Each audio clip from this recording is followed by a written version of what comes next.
মৰমৰ ছাত্ৰ ছাত্ৰীসকল, চৰ্যাপদৰ ভাষা কিয় সন্ধ্যা ভাষা বোলে আৰু চৰ্যাপদৰ লগত অসমীয়া ভাষাৰ সম্পৰ্ক কি, এই বিষয়ে আলোচনা কৰিবলৈ লৈছোঁ। নেপাল ৰাজদৰবাৰ গ্ৰন্থাগাৰৰ পৰা চৰ্যাপদৰ পুথি সংগ্ৰহ কৰোঁতা হৰপ্ৰসাদ শাস্ত্ৰীদেৱে চৰ্যাপদৰ ভাষাক সন্ধ্যা ভাষা বুলি অভিহিত কৰিছিল।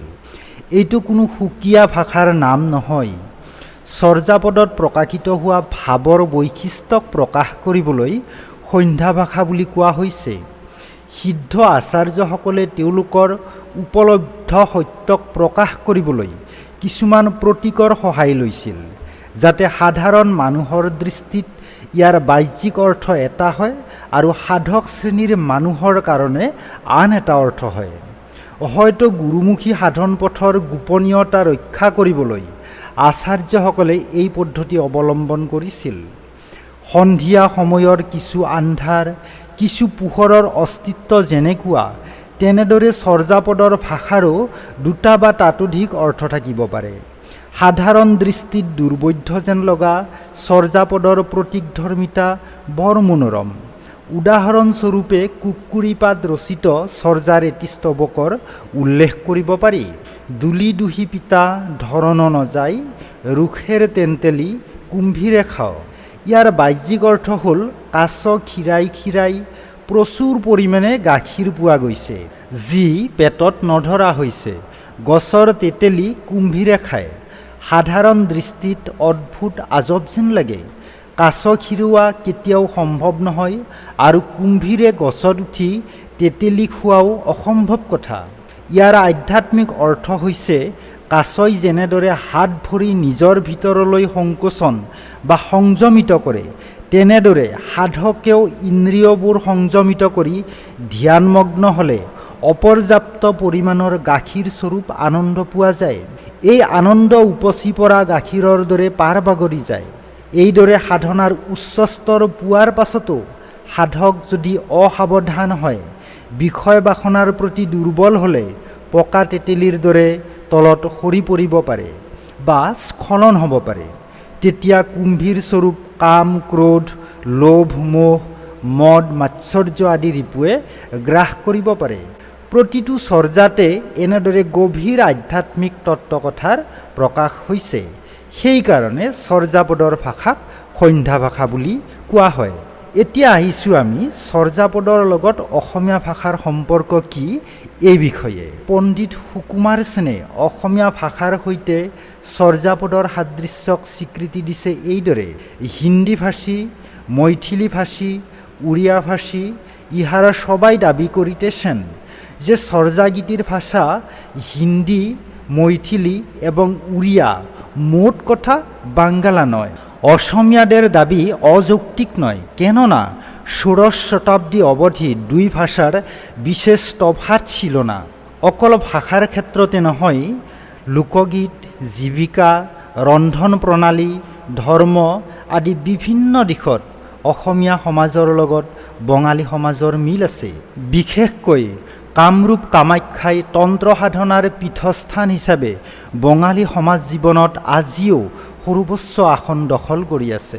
ডক্টৰ বাণীকান্ত কাকতিদেৱে চৰ্যাপদৰ ভাষাৰ লগত ধ্বনিতত্ত্ব, ৰূপতত্ত্ব আৰু শব্দ ভাণ্ডাৰৰ সাদৃশ্যৰ বিষয়ে বিতং আলোচনা কৰিছে।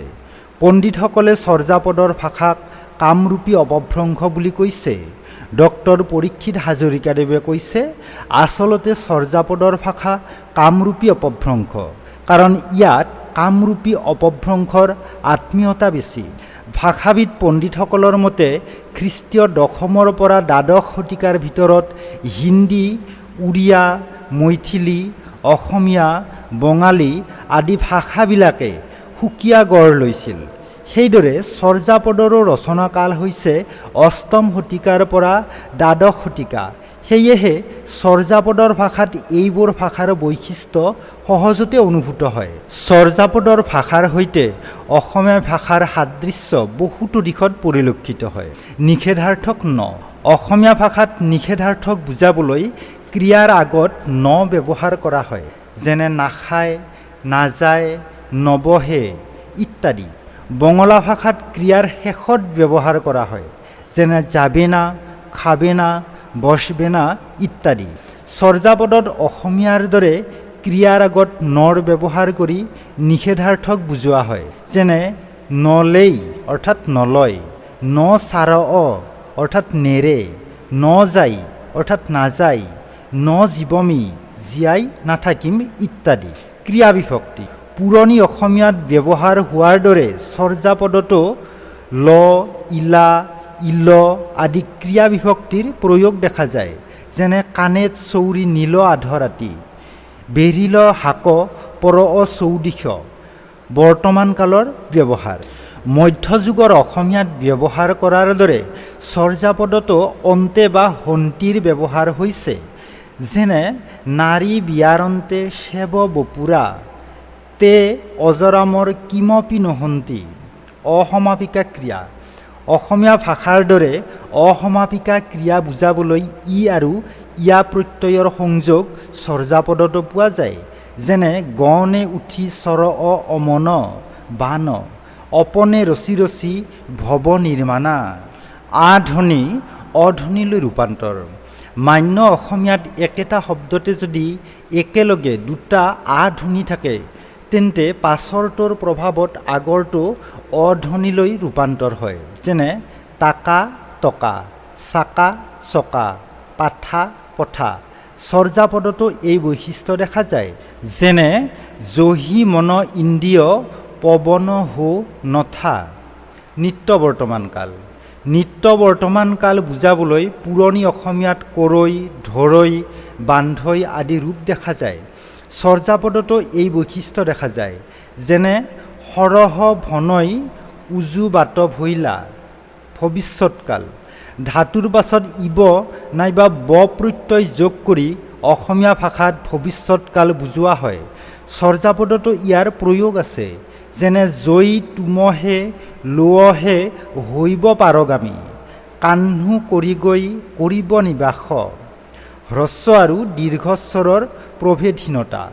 অসমীয়া ভাষাত হ্ৰস্বই, দীৰ্ঘই, হ্ৰস্বউ, দীৰ্ঘউ, হ্ৰস্ব আৰু দীৰ্ঘ উচ্চাৰণ বিশিষ্ট স্বৰবৰ্ণ আছে যদিও উচ্চাৰণৰ বেলিকা কোনো প্ৰভেদ দেখা নাযায়।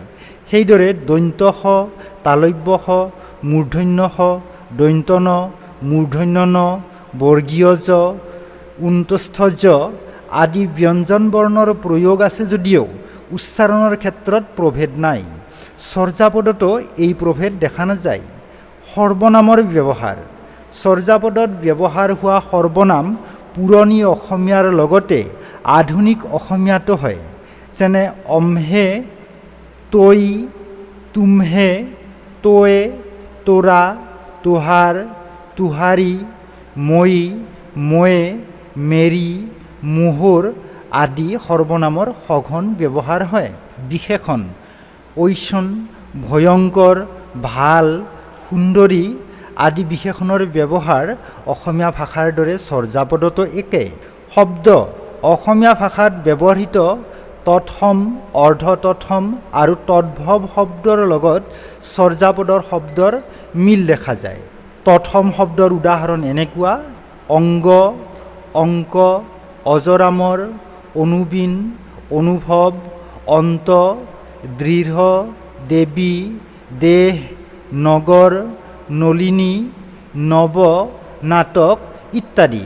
সেইদৰে অৰ্ধ তৎসম শব্দৰ উদাহৰণ এনেকুৱা: অকিলেশে অৰ্থাৎ অক্লেশে, অক্লেশন, গৰাহক অৰ্থাৎ গ্ৰাহক, গৌৰা আহিছে শব্দটো গৌৰ শব্দৰ পৰা, দুৱাৰে আহিছে দ্বাৰে শব্দৰ পৰা, পৰশ শব্দটি আহিছে স্পৰ্শ শব্দৰ পৰা, পৰাণ শব্দটি আহিছে প্ৰাণ শব্দৰ পৰা। তদ্ভৱ শব্দ অশ্বই আহিছে অস্থি শব্দৰ পৰা, আঠ আহিছে অস্ত শব্দৰ পৰা, অদশ আহিছে অদৃষ্ট শব্দৰ পৰা। কামৰূপী উপভাষাৰ শব্দ। চৰ্যাপদতো কামৰূপী উপভাষাৰ শব্দৰ প্ৰয়োগ দেখা যায়। যেনে উহ, খেলা, গল অৰ্থাৎ ডিঙি, নাল, দা কটাৰীৰ নাল, নিতে প্ৰতিদিনে, পহিল অৰ্থাৎ প্ৰথম, পাগল, বাপুৰা অৰ্থাৎ বপুৰা, বাপুৰী বা বপুৰী, ভটাৰে অৰ্থাৎ স্বামী, ৰূপা অৰ্থাৎ ৰূপ, লাও, হৰিণা, হাঁহ ইত্যাদি।